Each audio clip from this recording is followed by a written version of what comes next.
Great to have you back on the show. You agree with Riley's family that he didn't fall into the river by accident. You have some pictures that you've taken to help explain why. It was a very steep embankment that had a lot of rocks, a lot of trees. You say it's impossible to fall down it without getting some sort of mark on your body. Yeah, it's the terrain right there. We've been trying to explain to people from day one. It's just extreme terrain. The police actually tied off ropes to rappel at that picture we're currently looking at to get to that point. So, yeah, the families had a real big issue with that. We actually had, and we're thankful, we actually had a local Nashville native that actually took a tire from that picture that we're looking at right there and rolled it off of that ledge and down towards the river, and the tire never made it past that first ledge after that 21 feet. That tire's going to bounce a lot more than a body would, not to sound morbid, but there's just no physical way Riley could have fallen on any type of those lengths or diameters and not had any serious body problems with him. You went to this homeless encampment that's near the river, and that police have said it was possible Riley fell from down into the river. And you say after being at that encampment, there's no way he could have fallen from there either. It's like an absolute jungle. We actually had the gentleman do a video of it, and they're called like switchbacks when you're hiking. They switch back and forth going up extreme terrain just so you're able to do it. And just walking through the gate where, quote unquote, may have been the other option as far as Metro Nashville thinks, there is no clear visible shot to the water, let alone the fact Riley would have had to went by the homeless camps and the people staying in them to even get to the water.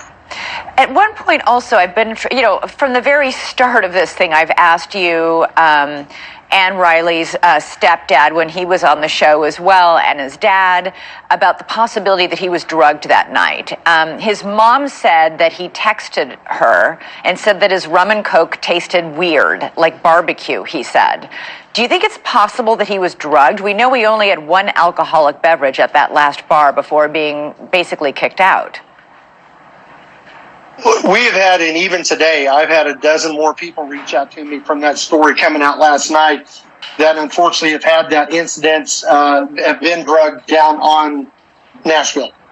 And recently, that they had woken up, passed out in vehicles, leaning next to buildings.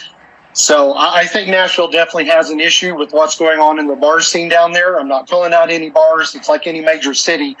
But from what Riley had texted to his mom and what other people that have literally had that happen to him in Nashville recently reach out to us, it could be a possibility. Okay, I've got to ask you, I'm still, ever since you guys revealed on this show a few weeks ago that you hadn't heard from the fraternity brothers since the night he went missing, our audience, I know, I was shocked to hear this. Have you seen any pictures or videos that these young men may have posted? I mean, first of all, this is a bunch of fraternity brothers on a road trip from Columbia, Missouri, where Mizzou is, to Nashville, Tennessee. They're bar hopping. I've got two sons around that age. They're constantly walking around with their phones, taking pictures and videos. Yep. Anything from that night? We've gotten nothing. And on top of that, I thought maybe even after the parents doing their interview last night that maybe a parent of one of the fraternity brothers or sorority sisters per se got more of a conscience than they had and, started talking to their kids and trying to get info.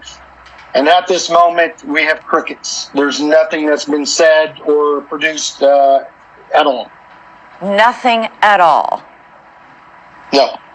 And once again, just to put a point on this, while you were at the emergency room and when you were frantically searching for Riley, at some point you saw those fraternity brothers getting home from their night out on the town.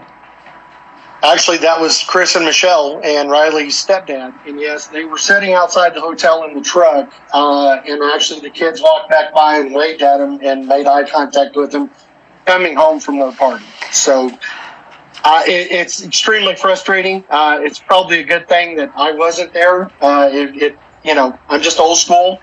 I will say this, we've actually had some incredible people in Nashville that has been boots on the ground for the Strain family, for us, constantly trying to find information and leads. We found out today that one of the detectives, or possibly both the detectives from Metro Nashville, is actually at a police training seminar this week. So we're hoping that maybe they show back up and they learn something in their seminar that can help us figure out what happened to Riley. So we're still trying to get answers. Yeah, I understand. But Chris, you have to also understand, probably there might be people out there saying this family just can't accept that he just might have fallen in. Do you know what I mean? Like, sometimes. 100%. And, if you've not been there and physically seen the terrain or known the kind of outdoorsman, whether Riley was drugged or not, we have no witnesses saying he left the sidewalk and went any farther than that. Okay. We have witnesses up within 10 foot of where he supposedly went missing now.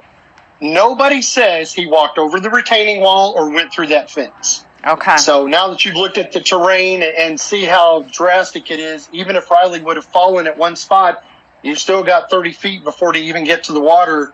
That's after falling over 20 feet.